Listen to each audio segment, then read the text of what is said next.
आज थी होली और मुझे होली खेलने का मन आज इस साल बिल्कुल भी नहीं था। तो मैंने सोचा कि आज क्या किया जाए, तो मैंने सोचा पढ़ाई से अच्छा तो और कुछ हो नहीं सकता ना। तो लेट्स स्टडी। आज बहुत ज़्यादा प्रोडक्टिव डे करने की मैं कोशिश करूँगी अपनी, और इसके साथ हम बात करने वाले हैं आरआरबी एनटीपीसी एग्ज़ाम के बारे में कि आपको उसके लिए अलग से प्रिपरेशन करने की ज़रूरत पड़ेगी या फिर आप सीजीएल की प्रिपरेशन कर रहे हो तो वो उसके लिए भी इनफ हो जाएगी। ऑल्सो ये स्टडी ब्लॉग होने वाला है अराउंड 15 आवर्स का। तो चलिए करते हैं इस ब्लॉग को start.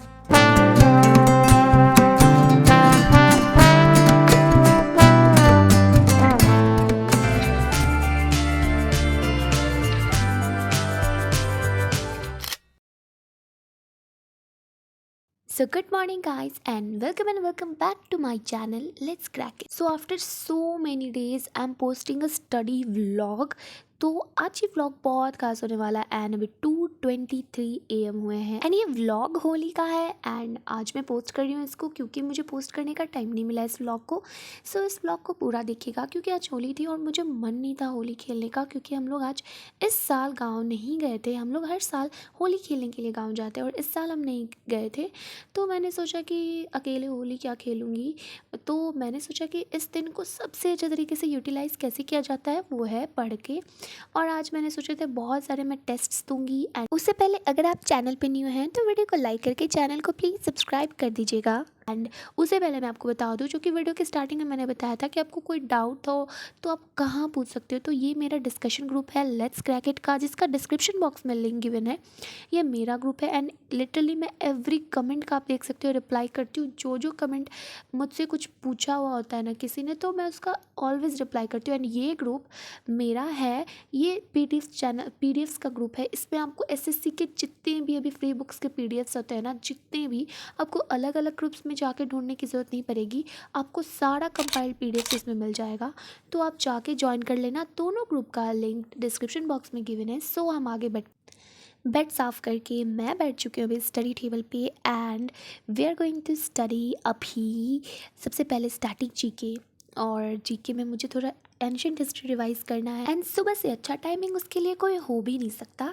So I started my day with static GK और मैंने पिनिकल की बुक ले ली थी और ये मेरा आज का टू डू लिस्ट है। मुझे इसके साथ ज्योमेट्री के 700 क्वेश्चंस कंप्लीट करने हैं विच इज़ ऑफ पिनिकल के मैं सारे ज्योमेट्री के क्वेश्चंस कंप्लीट करूँगी, क्योंकि मॉक टेस्ट में क्या देख रही हूँ ना कि मुझे अगर मैथ्स में ज़्यादा प्रॉब्लम हो रही है ना तो वो ज्योमेट्री के चैप्टर्स में है। थोड़ा घुमा के या हार्ड क्वेश्चंस आ जाते हैं ना तो मैं वहाँ अटक जाती हूँ मॉक टेस्ट में, और वहाँ टाइमिंग्स बहुत ज़्यादा टाइम ले लेती हूँ, या तो नहीं बनते या तो बहुत टाइम पे बनते हैं। और उससे पहले चश्मा पहनना ज़रूरी है क्योंकि मैं भी अंधी हो चुकी हूँ आधी पढ़ते पढ़ते, और पता नहीं शायद पूरी अंधी हो जाऊँगी कंप्लीट करते करते एसएससी, क्योंकि जितने स्कैम्स अभी हो रहे हैं ना, डर लग रहा है कि पता चला 343 35 मार्क्स ला के भी सिलेक्शन नहीं होगा। तो अभी अंधी तो होना ही पड़ेगा ना पढ़ते पढ़ते एसएससी को। और एसएससी से याद है, हमें सिर्फ एसएससी नहीं पढ़ना है, जो कि मैंने अपने पिछले वीडियोस में बोला था। हमें दूसरे एग्जाम्स पे भी ध्यान देना, और अभी सबसे ज़्यादा मेजर फोकस है आरआरबी एनटीपीसी के एग्ज़ाम पे। फ़िलहाल तो मैं भी स्टैटिक जीके पढ़ रही थी, जैसा कि मैंने आप लोगों को बताया था। इसके लिए मैंने सारा पहले लिख लिया था लिटरली, एंड उसके बाद मैंने उसको कॉपी में नोट करके, जब तक मैं कॉपी में नोट नहीं करती ना तब तक मुझे ढंग से याद नहीं होता। उसके बाद मुझे लगता है कि ये मेरे नोट्स है तो मुझे जल्दी याद होता है। और बात करें आरआरबी एनटीपीसी के एग्ज़ाम्स की, तो yes I fill that form. मुझे तो मैंने पहली बार आरआरबी एनटीपीसी का form as my graduation completed on July 2024। तो मुझे नहीं पता था कि ये एग्ज़ाम्स इतने लेट होते हैं या फिर क्या। एसएससी का एग्ज़ाम भी मैंने फ़र्स्ट टाइम दिया था अपने लाइफ में, एंड आरआरबी एनटीपीसी का एग्ज़ाम में मुझे लगा था कि जैसे एसएससी ने एग्ज़ाम्स लिए हैं ना कि 1-2 महीने में नोटिस के बाद एग्ज़ाम्स हो जाते हैं, रिज़ल्ट आ जाता है 1-2 महीने के बाद। मुझे नहीं पता था कि ये रेलवे के एग्ज़ाम्स में इतने इतने टाइमिंग्स लगते हैं, और बाद में पता चला कि ये तो बहुत कम टाइम है, पहले तो और ज़्यादा टाइम्स लगते थे। फिर मैंने क्या किया ना कि फिर उसके तो होप ही मैंने छोड़ दी थी। फिर बहुत लोगों ने बोला कि मार्च में आ जाएगा उसका नोटिफिकेशन अगला, कि क्या होने वाला है, कब होने वाला है डेट शीट्स।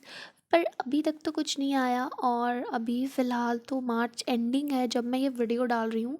आज 22 मार्च है एंड अभी तक कोई नोटिफिकेशन नहीं आया। सबने बोला था मार्च में आएगा, तो मे बी अप्रैल में रेलवे का नोटिफिकेशन आए। बट अभी अगर 1 महीना 1.5 महीना है तो इट्स गुड फॉर अस, और आपको इसकी प्रिपरेशन जम के करनी है। तो सबसे बड़ा क्वेश्चन है कि उसकी प्रिपरेशन जो है वो अलग से करनी पड़ेगी या फिर साथ में उसकी प्रिपरेशन हो जाएगी एसएससी सीजीएल के, तो बिल्कुल ये एनटीपीसी है, that means non technical exam है ये। तो आपको कोई अलग से सब्जेक्ट पढ़ने की ज़रूरत नहीं पड़ेगी। कंप्यूटर, रीजनिंग, मैथ्स और जीके, एक्सट्रीम जीके होता है उसमें थोड़ा, और बट उसका जो मैंने मॉक टेस्ट जैसा मैंने दिया और एनालाइज किया है ना, तो एसएससी में थोड़े इरेलीवेंट क्वेश्चंस देते हैं जीके में, बट रेलवेज में मैंने इरेलीवेंट क्वेश्चन नहीं देखा है जीके का। सारा मैंने सोशल साइंस एंड साइंस से ही देखा है क्वेश्चंस, और स्टैटिक जीके से, जो कि नॉर्मल टॉपिक्स होते हैं उससे।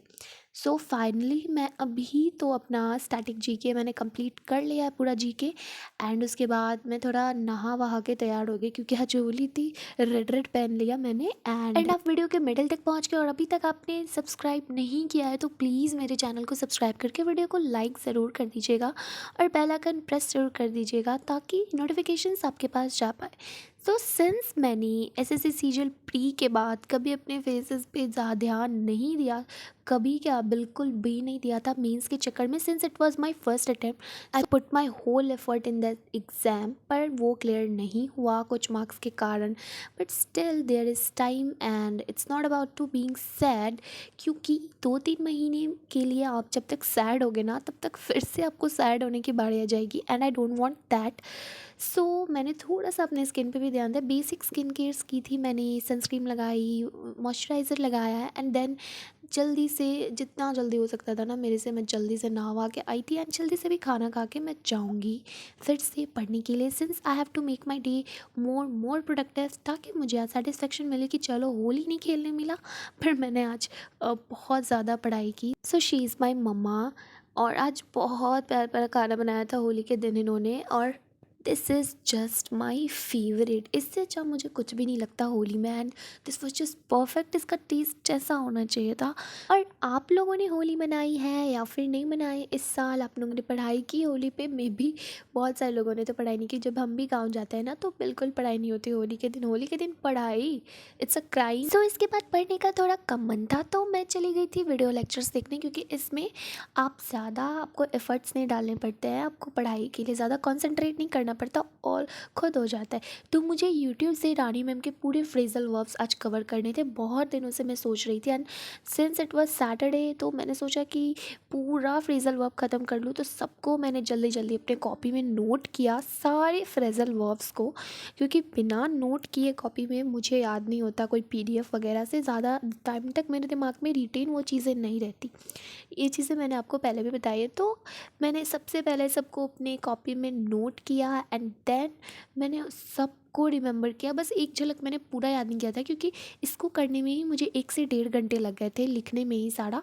तो मैंने ज़्यादा उस पर एफर्ट नहीं दिया, क्योंकि 1 से 2 बार मैंने बस पढ़ लिया उसको, क्योंकि अब नेक्स्ट सैटरडे को जब मैं इसको रिवाइज़ करूँगी ना तो ये दिमाग में बहुत अच्छे तरीके से छप जाएगा, और इसको लिखने में लिटरली काफ़ी टाइम लग गया था। एंड आरआरबी एनटीपीसी की बात करें तो आप लोगों ने अगर फॉर्म भरा है तो मुझे कमेंट सेक्शन में ज़रूर बताना कि किन किन ने फॉर्म भरा है आरआरबी एनटीपीसी का, और क्या उन्होंने अलग से तैयारी की है, या फिर उन्हें कोई डाउट है तो आप मेरे टेलीग्राम चैनल पे मुझे टैग करके ग्रुप में पूछ सकते हो, तो मैं उसका रिप्लाई ज़रूर दूंगी। एंड ये रहे मेरे नोट्स इंग्लिश के फ्रेजल वर्ब्स के जो मैंने बनाए थे। लिटरली काफ़ी ज़्यादा थे ये, क्योंकि आधा मैंने पहले ही लिख चुका था और थोड़ा बहुत बचा हुआ था 4-5 वीडियो का, तो वो मैंने आज डिटरमाइन कर लिया था अपने दिमाग में कि आज वो मैं पूरा लिख के रहूँगी, एंड आई फिनिश्ड इट।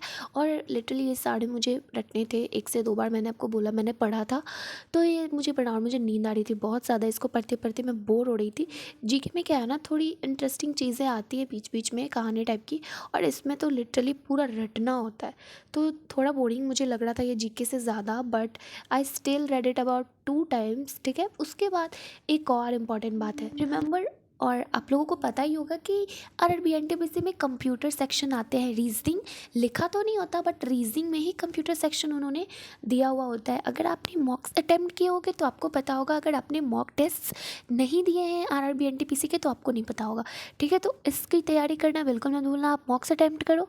और आज मैंने लाइव टेस्ट दिया था टेक्स्ट बुक का, और इसमें मेरे 150 टू आए थे because I have done some silly mistakes, थोड़े मार्क्स और बढ़ सकते थे। सो इसके बाद मैं बैठ गई थी ज्योमेट्री के 700 क्वेश्चंस कंप्लीट, 700 तो नहीं हुए पर 400 के अराउंड मैंने कर लिए थे कंप्लीट। एंड अब इस वीडियो को रखते हैं यहीं तक। आरआरबी एनटीपीसी या एसएससी से रिलेटेड कोई डाउट हो तो टेलीग्राम चैनल या फिर मेरे कमेंट सेक्शन में आप मुझसे पूछ सकते हो। मिलते हैं नेक्स्ट ब्लॉग में, तब तक के लिए राधे राधे।